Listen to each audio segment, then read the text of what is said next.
This is episode 18. I'm your host, Peter Steffen. And today we're here with Vienna Marie. Hi, Vienna. She's an artist. Hi, Vienna. How are you?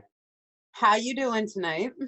How are you doing? Wow. I'm You came through a couple of times to Life on Life Terms, and now we've had the opportunity to interview you on screen. Thank you so much for taking the time, especially in these tough times. I look, everybody is on lockdown, so I appreciate being a guest. Lockdown, yeah. Not the best time for an artist.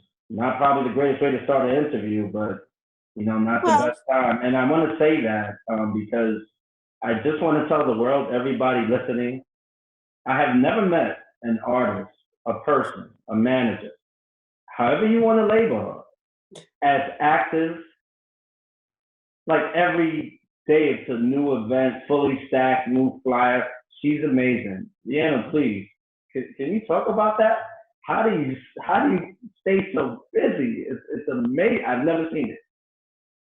I mean, you can either be an artist that falls flat when, you get them curveballs, or you can be proactive. And, I think as artists, we don't take the time to fully understand all the different facets of what goes on for us and on our behalf. So this gives artists right now an opportunity to dive in and get their hands dirty and see what your managers and your agents and, you know what I mean, the people that work around you are going through and what they're dealing with. As a former label owner who had to cover every role, manager, agent, all that, producer, all that, you know I can see that a lot of artists, they become self-centered and it's about me, me, me. And, I feel like I should get this or I deserve that. And at the end of the day, you don't deserve anything. You know what I mean? You're lucky if you get the love of, the masses, but, your goal in music shouldn't be to get people to love you. It should be to make good music. So do you think this is a time for artists to come out their comfort zone and to reach out to other the genres of music and just learn? Like this is the opportune time. I mean, sure, but not even necessarily that. This is a great time for them to hone in on their own skills, because I think we live in a time period where everybody thinks that just because they spit some stuff out that, it's amazing. And yes, there's a market for everybody, but garbage is still garbage. So, I think it's a perfect time for you to guilt-free rehearse every day and, take the time to, write some stuff that you might throw away or never use, practice.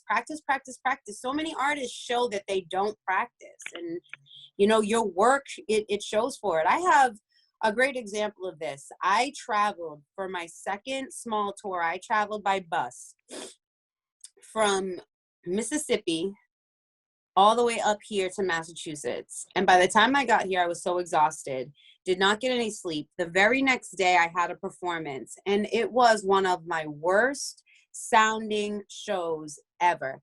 It was a lesson learned. Yes, because your body needs rest. You need rest. And if you're not going to rest, you need rehearsal. And I realized that I was lacking on either one or two of those things. And I knew it wasn't rehearsal at that time. It was rest. So I try to make sure that I practice every single day, period. I want to be better than yesterday. And I want my product to be, to hold water. And that's interesting because, I think quarantine, look, I start off the show, pretty much upping you on, the great work that you do. With that schedule that you have and what you're saying, how do you make time to keep in touch with your fan base? That must be difficult. It's, well, not in 2020. It's not like it used to be when you had a fan club and a fan club president and all that stuff. Now it's personal. You can reach out to your favorite artists and you can DM them and they might DM you back. Like, there are ways to get celebrities' attention in 2020 that was never heard of 25, 30 years ago. We're closer to our celebrity idols than we ever have been before. And it can get dangerous. Like, stalking has gone up. Like, people really think that because you share your life online that they know you. So are those deterrents, and I'm sorry to Jack, are those deterrents that stop you from keeping your brand relevant? Because I would think in these times of quarantine, it's so hard to keep your brand relevant. I'm a fan personally. I appreciate you. Keeping your brand relevant uh, as an artist, because like most people know, most artists do not just make money off their music. So you become a brand. It's not just about selling your music at some point. It becomes about selling you. So that means everything you wear, every hairstyle you have, every person that does your makeup, or every person that supplies your makeup, or who's supplying your jewelry, and you know what I mean? Everything that goes into what makes you get up there on stage, what puts all that together, are possible quote unquote team members, aka sponsors, that can be helping you, and y'all can all be helping each other to push your brand, who you are. You know, it's pretty obvious that you don't have to have a lot of talent these days to make it. You just have to make sure that people like you. Wow. And what's the one thing you would say that you stay away that would maybe detract from you keeping your brand relevant? I just don't attach my brand to anything. You know, I feel like a lot of the times we don't use our common sense. Like, clearly, if it's hatred involved, clearly, if there's bullying involved, you know what I mean? I'm grown. I know the difference between right and wrong. I'm a mother, so I have to teach children that. Use your head. You know, I'm not about anything negative. We're trying to uplift people and be image positive and spirit positive. And the brand, not the brand, but my brand is about positivity, especially for young women and young teenagers. There's just so much work that we do that is on my behalf in my brand, that is geared towards community. So, and a lot of that isn't really seen or you know, I don't push that. I don't do that. My charity work is private. So. Well, I can imagine that's impactful. And yeah, I wanted to take it all the way back. You started in Massachusetts. You were born there. How was that at the beginning when it came to music and your outlook and growing up in music? Well, because of the church, you know, putting instruments in my hand and teaching me how to read music, I ended up doing that in elementary school, and I just kept it going. Music was the driving force behind me doing everything. Coming from a really rough upbringing, music really did save my life, not just personally, emotionally, but also with my dyslexia and my learning disability. There was a lot of benefit that I got from the music, which I think is why I never wanted to stop doing it. It brought me so much happiness and relief. And you did some studying in Barnstable High School. How was that like? I spent 3 years at Barnstable High School. I graduated a year early. And I studied music heavy there, heavy from ninth grade right up until I left. We did competitions. We did, you know, I was in the marching band when I was a freshman. I played trumpet. I left to do all the choir stuff because I knew that I wanted to go to Berklee School of Music in Boston to major in voice. So I made a choice to leave the band and to focus completely on my voice, which actually I was really glad that I did, because I ended up being able to refine my voice to the point where I sang at the high school graduation, Whitney Houston's "One Moment in Time." Wow. And if anybody knows that song, they know that it's not an easy song to cover. And I was covered in all the major papers, you know, on Cape back then. So, you know, it was a lot. And I can definitely tell the difference between the way that my voice sounded back then, which was like, I really felt like it was phenomenal, till now with all the, you know, age and the damage, the yelling at your kids, the smoking and, you know, drinking, all of that. It all goes into, you know, your vocal care and your quality, which is why and your versatility, like in your song Scarlet Letter, you rap and you sing. Blew me away. That's the one song I haven't heard. That's the song I haven't heard. And how is that? Which skills diversifying from? Because you can blend. You're so soulful. But when I heard that and I heard your lyrical skills, How is that managing, different types of music, I guess genres of music, and your delivery? It's really great. I think I personally find that it makes it easier. I think it's difficult to write an entire track just singing or an entire track just rapping. I'd rather do a little bit of both because as an artist, it gives me that mashup. But I understand where the record executives, they come from too, where they say, well, we want to be able to reach you on multiple demographics. So if you have two just R&B tracks, we can hit the just R&B people. And they're right. You know what I mean? If you can do it, then do it. It's going to help you in the end. And then you have a whole rest of your album that you could do whatever you want on. Right, right. You know what I mean? So it's kind of like a lot of these artists are divas from the beginning. I just want to work with somebody. I just want somebody to take a shot at me and say, yeah, like the quality is good and you got drive. Look at what you did out of having nothing. I have done everything I have on no income. Everything is save. I got to save money to, you know what I mean, to buy this or to put a deposit on that. That's just what it is. And I can imagine when you speak of drive and you speak about going forward, you speak about prospering, what are your plans for this reopening period with your music? You really, you're amazing. I can say 1,000 times, you're amazing. Follow her, follow her, follow her. On the high, on the low, on the middle, just watch how she moves. Sponsors, once again, back in the days, we had that called Crazy Eddie. She's incredible. Definitely somebody to work with on many levels. I'm sorry. I just can't say enough at the time we have about your grind, honestly. I appreciate it because it does get taxing when you're out there and you are traveling from state to state and you are making it work on nothing, and for people to acknowledge that and acknowledge that it's worth it. Your reopening, how's that good? I mean, not for your reopening, but so basically, what I've got. I don't think artists are asked that, by the way. I just haven't heard that question. I don't think, and that this is a question that was discussed. I don't think artists are asked that question. What are your plans to reopen? It could be something grand. It could be, I mean, we'll just say like this: when it comes to reopening, I'm not planning. What I did was I reformatted my 90-day goals because obviously they changed after February. I signed to a record label at the end of February, and then they shut the entire government down 3 weeks later. Wow. So what I decided to do instead of feeling bad for myself was I threw myself into rehearsals.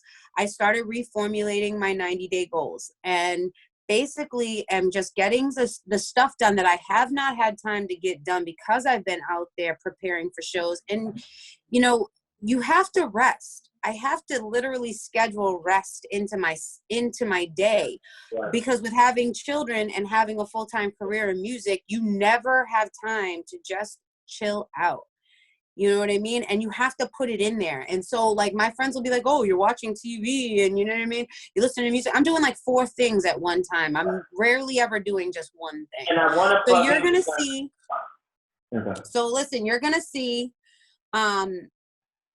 the making of my first video when we reopen. We're in the stages of preparing for that.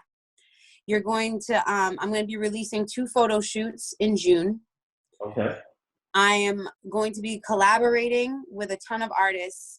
I am going to be throwing a listening party, a private listening party for as many as I can get in a Zoom meeting. That's going to be private invitation only to hear my next project.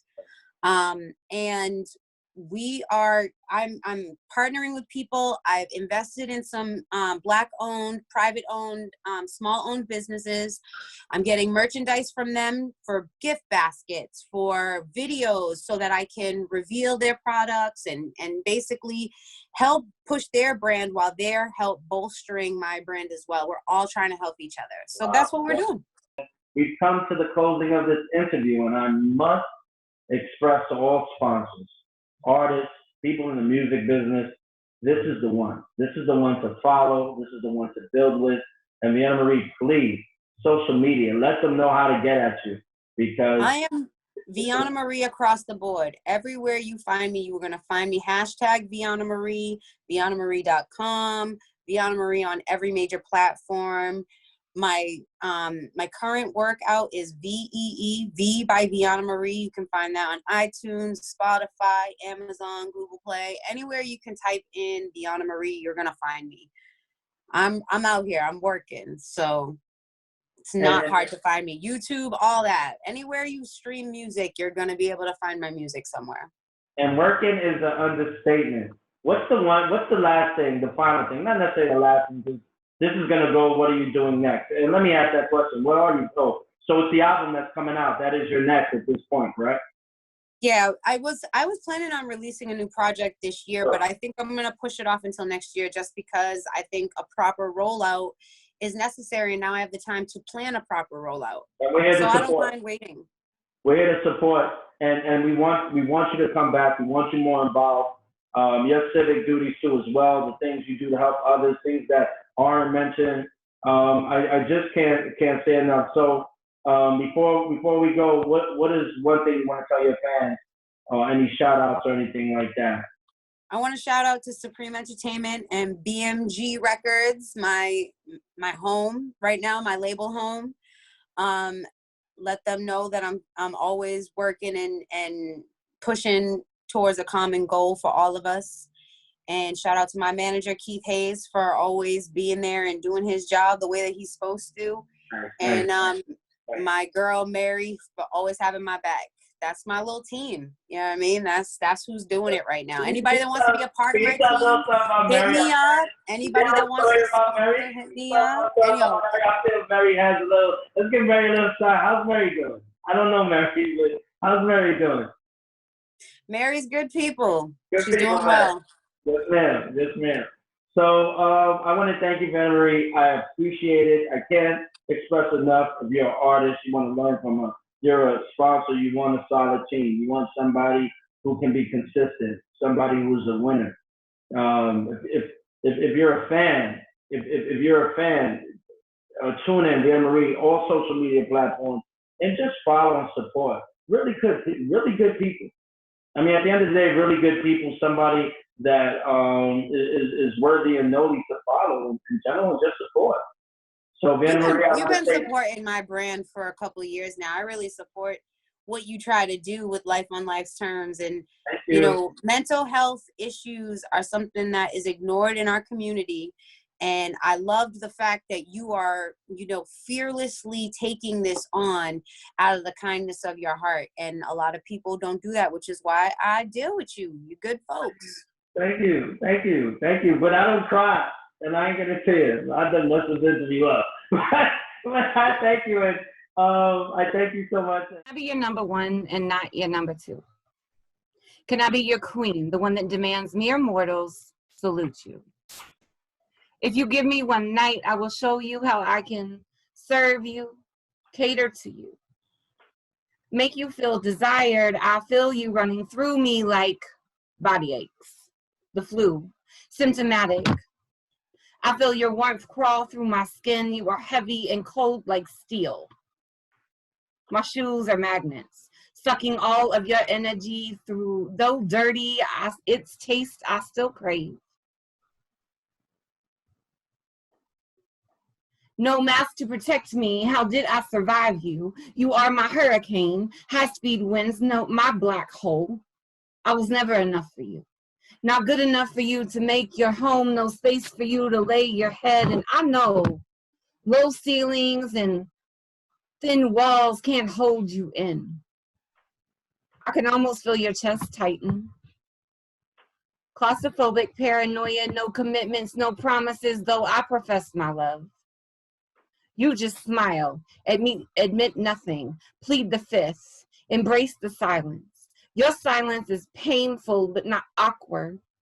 Dark days come and dark days go, but I know at the end of the day, I got me. No more lies, nah, not tonight. Don't look at me, don't call me beautiful. I am not yours to look at. Admire me from afar.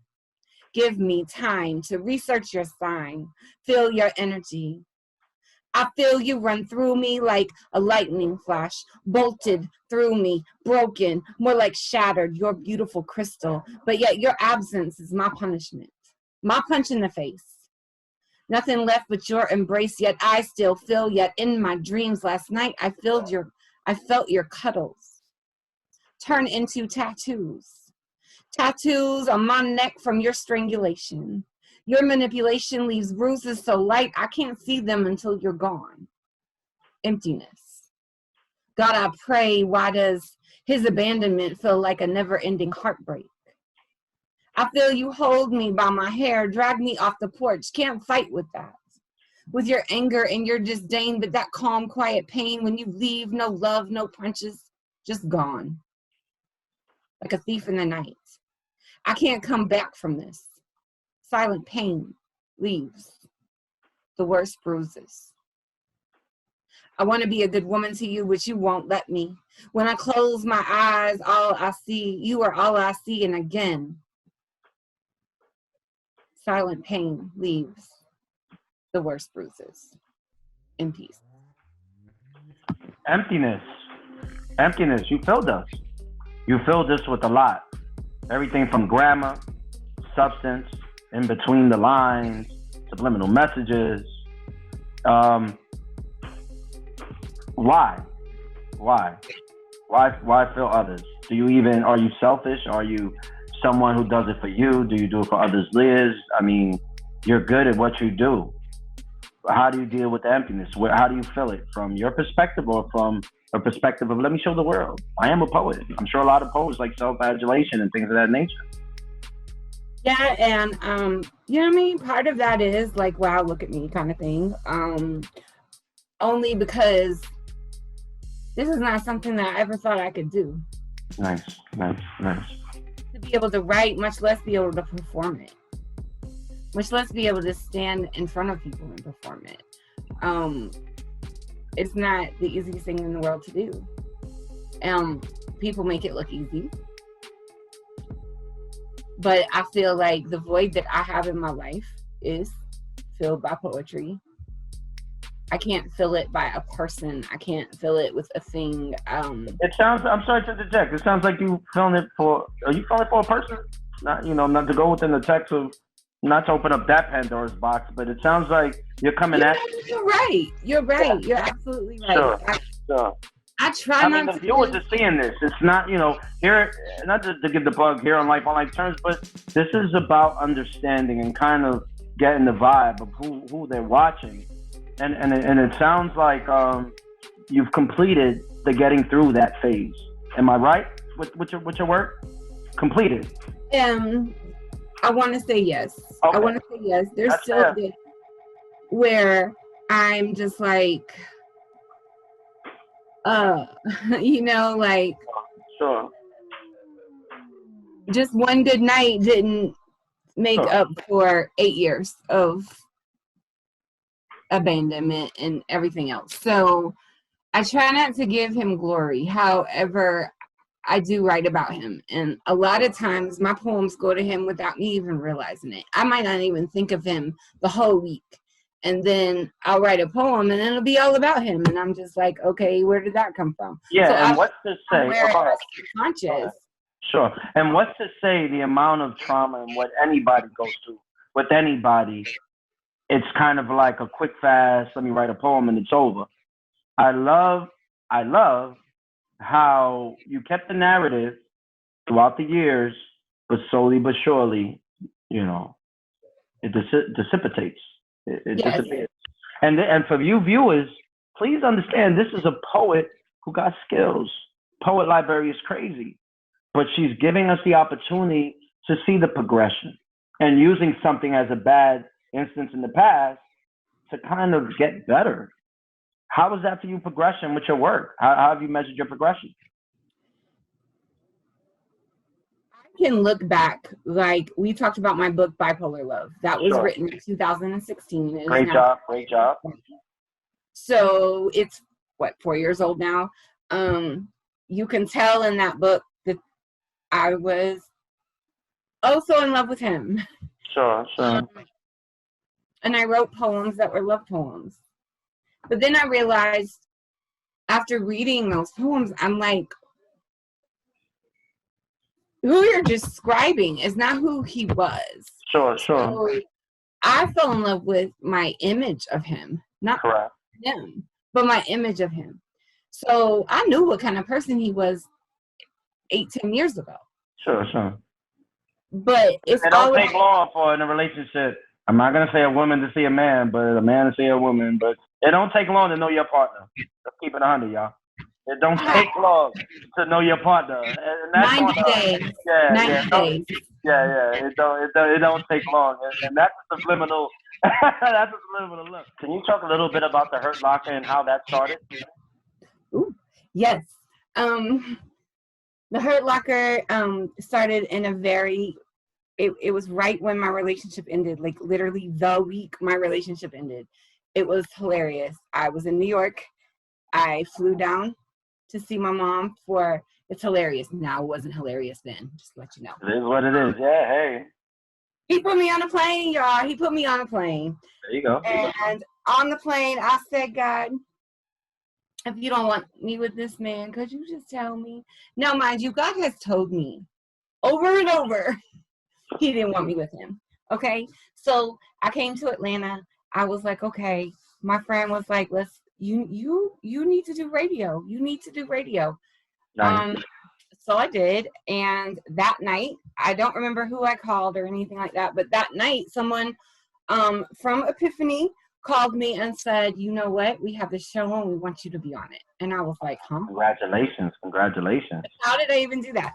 So thank you. So it was supposed to be a three episode show. December 26th was our 1 year anniversary. Oh, congratulations. It never, they were like, after the first show, they were like, yeah, you're permanent. So, you know, and it's great. And I have met so many people. Nice. You've been on the airwaves. Yeah, please, if you want, shout out some of the people on Epiphany. I mean, I haven't, you know, I've tried to be consistent, but, you know, I got so many things going on. But please, shout out some people on Epiphany. I do. I want to shout out everybody on Epiphany, our callers, most of all, because if it wasn't for our callers, we wouldn't have a show. What are some memorable callers that you want to shout out? I mean, I want you to shout people out. I want to hear some names. Okay, absolutely.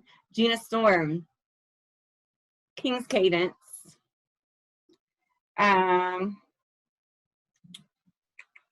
Mouthpiece. Nice. Got you put me on the spot right now. No, I get that. I deal with some of these Mama Oladeji. Not all. I said some, not all. You can go down a list. Right. Mama Oladeji. Okay. She will give you some knowledge. Let me let you know that. So how does that work? I'm sorry, because we were trying to keep this within time, and we got some time. How does that work? So I'm not a poet, or I am a poet. How do I go ahead? What do they do? How does it work? Well, first of all, let me shout out to my CEO, Larry Maddox. On Facebook, you can find him as author Larry Maddox. He's the CEO of Epiphany Radio. Really good dude. I have chatted with him. He is my friend on Facebook. Yes, really positive person. Our station manager is none other than Van Meadows.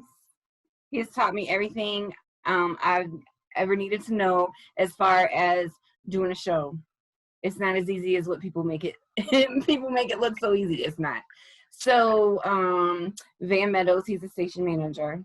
Then we have one of our new people, Danielle. She is an awesome, sexy host. She is on with our host, Miss VIP. We have Mojave. He is one of our DJs. He's amazing. I'm sorry, our host. We have my co-host, Stan the Man Phillips. He's awesome. Yeah. And then we have, I'm missing somebody, J-Rob.